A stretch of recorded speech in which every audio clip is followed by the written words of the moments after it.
बिस्मिल्लाहिर्रहमानिर्रहीम। अस्सलाम वालेकुम व्यूअर्स। आज इस्लामाबाद हाई कोर्ट से अहम खबर यह है कि साबिक़ वज़ीर-ए-आज़म नवाज़ शरीफ के ख़िलाफ़ अल-अज़ीज़िया रेफरेंस में सज़ा के ख़िलाफ़ जो उनकी अपील थी उस पर समाअत थी, लेकिन इस अपील से पहले अदालत ने यह फ़ैसला करना था कि नवाज़ शरीफ को हाज़िरी से इस्तिस्ना मिल सकता है। उनकी नुमाइंदे के ज़रिए क्या वो अपनी इस अपील की पैरवी कर सकते हैं, नहीं कर सकते। अदालत ने इस पर आज फ़ैसला किया। 3 घंटे तक दलाइल दिए ख्वाजा हारिस ने और उन दलाइल के बाद अदालत ने यह फ़ैसला सुनाया है कि नवाज़ शरीफ इस रियायत के हकदार नहीं हैं, क्योंकि वो ज़मानत उनकी ख़त्म हो चुकी है और वो अदालत की तरफ से 2 मरतबा मौका मिलने के बावजूद पेश नहीं हुए।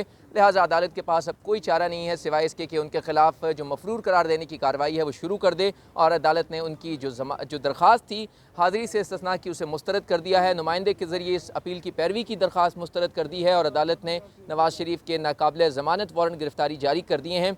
इस हवाले से असद मलिक साहब से बात करेंगे। सीनियर कोर्ट रिपोर्टर हैं। मलिक साहब भी कोर्ट के अंदर मौजूद थे। मलिक साहब, बड़े लंबे दलाइल दिए ख्वाजा हारिस साहब ने और उन्होंने ये साबित करने की कोशिश की कि परवेज़ मुशर्रफ की भी जो दरख्वास्त थी वो सुनी गई थी, जो ट्रीज़न केस था, गद्दारी केस था, लेकिन नवाज़ शरीफ साहब को ये मौका नहीं मिला। क्या आपको लगता है कि ख्वाजा हारिस साहब कंफ्यूज नहीं थे? वो बहुत सी बातों में कहते थे कि नवाज़ शरीफ को मफरूर करार दिया जा सकता है, कभी कहते थे नहीं करार दिया जा सकता। थोड़ी सी कन्फ्यूजन स्टेटमेंट थी जिसकी वजह से अदालत भी बाद में फिर अदालत आखिर में यही कहा जज साहब ने कि हमें 5 मिनट में बता दें कि नवाज़ शरीफ सरेंडर क्यों नहीं कर रहे।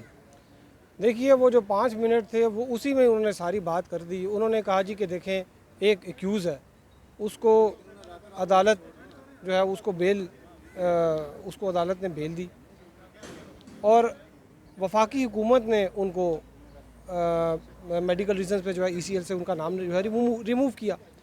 ताहम फिर जब वो शख्स बाहर गया, वहाँ पे वो स्ट्रकअप हो गए कोरोना की वजह से और दीगर वजह से, वजूहात की वजह से।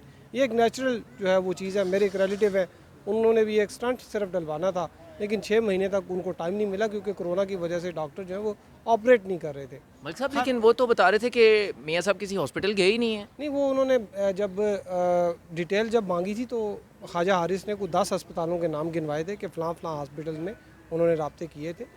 लेकिन आपको भी पता है कि यहाँ से ज़्यादा बहुत ज़्यादा प्रेशर जो है वो UK में था और काफ़ी ज़्यादा तादाद में लोग वहाँ पे हलाकतें हुई हैं कोरोना की वजह से। खैर, बहरहाल ये था कि एक मैं इसको टू कट इट शॉर्ट, उसमें यह था कि एक मेडिकल बोर्ड बना जो कि पंजाब हुकूमत ने बनाया, वफाकी हुकूमत के उसमें नुमाइंदे थे।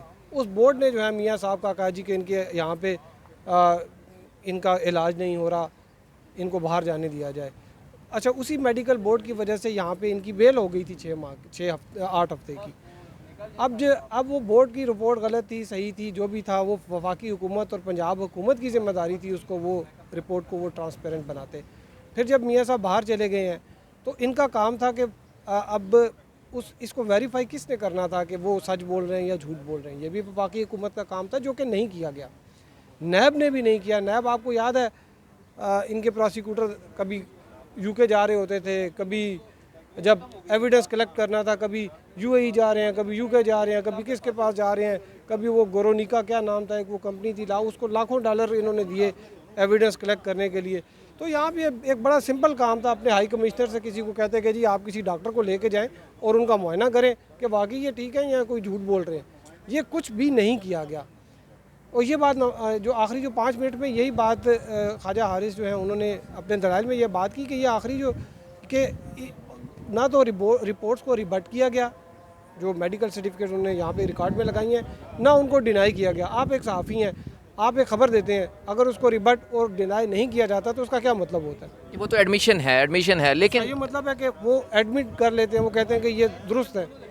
लेकिन अगर रिबट भी नहीं किया गया, डिनाई भी नहीं किया गया, तो फिर उन रिपोर्ट्स की जो जेन्युइननेस है आप उसको क्वेश्चन भी नहीं कर सकती ना। मलिक साहब, लेकिन ये तमाम फरीकैन जो हैं, ये इसमें नैब है, वफाकी हुकूमत है, नवाज़ शरीफ साहब खुद हैं, ये 8 महीने तक बड़ी खामोशी थी। ये इसकी क्या वजह थी? कोई भी नहीं बोला कि नवाज़ शरीफ की ज़मानत ख़त्म हो गई है, उन्हें लाना चाहिए। अदालत में किसी ने दरख्वास्त नहीं दी तो अदालत, आपको याद होगा, सबको कसूरवार करार दे चुकी है कि इसमें सबके ज़िम्मेदारी है और सब ने इसमें गफलत का मुजाहरा किया। देखिए, ये ज़्यादा इशू जो है ना वो तब हुआ जब ये हुकूमत जो है PTI की हुकूमत, इसके वुज़रा ने जब ये बात करनी शुरू की, डील की हवाले से बातें की। आपको याद होगा इस्लामाबाद हाई कोर्ट में 2 जो एक ग़ुलाम सरवर ख़ान वज़ीर है, वफाकी वज़ीर, और उस वक्त जो स्पेशल असिस्टेंट थी फिरदौस आशी कावान, उनके ऊपर कंटेम्प्ट की प्रोसीडिंग भी जो है इस हवाले से चल चुकी है। ये ज़्यादा इशू उस वक्त ये स्टार्ट हो गया कि जी एक डील का इंप्रेशन उन्होंने देना शुरू कर दिया। ये डील का इंप्रेशन भी आपको पता है, जितना अरसा नवाज़ शरीफ और मरीम नवाज़ जो हैं वो खामोश रहे हैं, ये चीज़ें ऐसी चलती रही हैं। लेकिन जब ये आपने देखा होगा कि अभी APC भी जो है वो कन्वीन होने जा रही है, तो गवर्नमेंट की तरफ से भी जो है वो चीज़ों को ज़्यादा हाईलाइट किया जा रहा है। तो डेफिनेटली कोर्ट ने भी एक जो तासुर था इसको ज़ाहिर करना था कि डील नहीं हुई, तो उन्होंने फिर आज जो है वो अपना जो एज़ पर लॉ जो उनका बनता था वो उन्होंने कर दिया। ठीक, थैंक यू मलिक साहब। वैस खान साहब, आपने भी 3 घंटे दलाइल सुने ख्वाजा हारिस साहब के।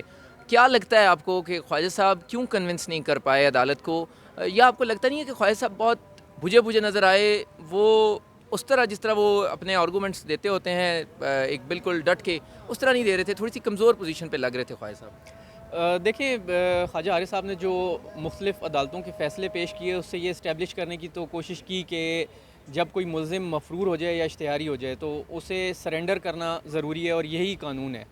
लेकिन उनका ये कहना था कि सुप्रीम कोर्ट बाज़ मौक़े पर गैर मामूली हालात में रिलीफ़ दे चुकी है, और उन्होंने मुख्तलिफ़ मिसालें पेश की, उनके हवालाजात पेश किए। परवेज़ मुशर्रफ के केस का हवाला दिया गया। इसके अलावा एक ऐसे केस का हवाला दिया गया कि जिसमें एक मुल्ज़िम सज़ा काट रहा था और वो जेल तोड़ के फ़रार हो गया, और जब वो फ़रार हो गया तो उसके बाद भी अदालत ने उसकी अपील सुनी और उसको सुना गया।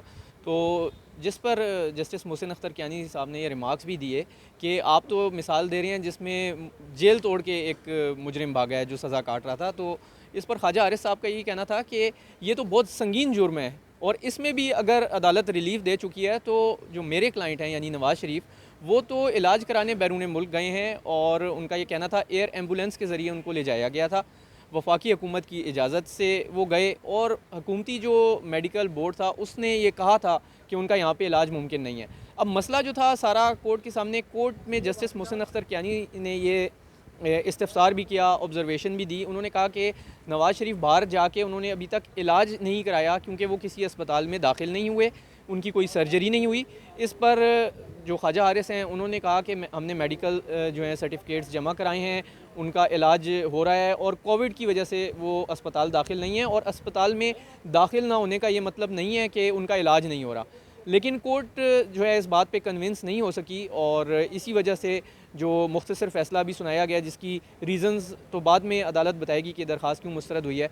तो अदालत ने इत्तेफाक नहीं किया, और जो नैब की प्ली थी उनसे इत्तेफाक करते हुए ये दरख्वास्त मुस्तरद कर दी है, और अब वारंट भी जारी हो गए नवाज़ शरीफ के। Thank you very much. ये थे अवैस खान यूसुफजई साहब जो बता रहे थे कि क्यों इस्लामाबाद हाई कोर्ट ख्वाजा हारिस के दलाइल से कायल नहीं हो सकी। अब प्रोसेस ये होना है कि इस्लामाबाद हाई कोर्ट ने नवाज़ शरीफ को मफरूर करार देने की कार्रवाई शुरू कर दी है। नॉन बेलेबल वारंट्स जारी कर दिए गए हैं। 22 सितंबर की तारीख मुकर्रर कर दी गई है, और उसके बाद उनको बाकायदा तौर पर मफरूर करार दे दिया जाएगा। फिर उनकी जो बाकायदा तौर पर कार्रवाई है इश्तिहारी करार देने की, वो शुरू कर दी जाएगी, और उसके बाद फिर अदालत फ़ैसला करेगी नवाज़ शरीफ की अपीलों का। नवाज़ शरीफ के ख़िलाफ़ यहाँ पर जो उनकी अपीलें हैं, इसमें सबसे पहली एवन फील्ड में जो उनको सज़ा हुई उसके ख़िलाफ़ नवाज़ शरीफ की अपील ज़ेर समात है। अल अज़ीज़िया रेफरेंस में जो नवाज़ शरीफ को सज़ा हुई उसमें उनकी अपील है। नैब ने अल अज़ीज़िया में सज़ा बढ़ाने की अपील दायर कर रखी है, जबकि फ्लैगशिप रेफरेंस में अदालत नैब ने नवाज़ शरीफ की बरियत को चैलेंज कर रखा है। इन तमाम अपीलों पर समाअत होगी, लेकिन पहले नवाज़ शरीफ इश्तिहारी करार पाएंगे और तमाम तर प्रोसीजर होगा, और उसके बाद फिर अदालत एक स्टेट कौंसल अपॉइंट करेगी जो अदालत की मुआवनत करेगा, और फिर नैब को भी सुना जाएगा, और अदालत मेरिट के ऊपर फिर ट्रायल के उसूलों को मद्देनज़र रखकर नवाज़ शरीफ की इन अपीलों का फ़ैसला कर देगी। Stay tune. Thank you very much.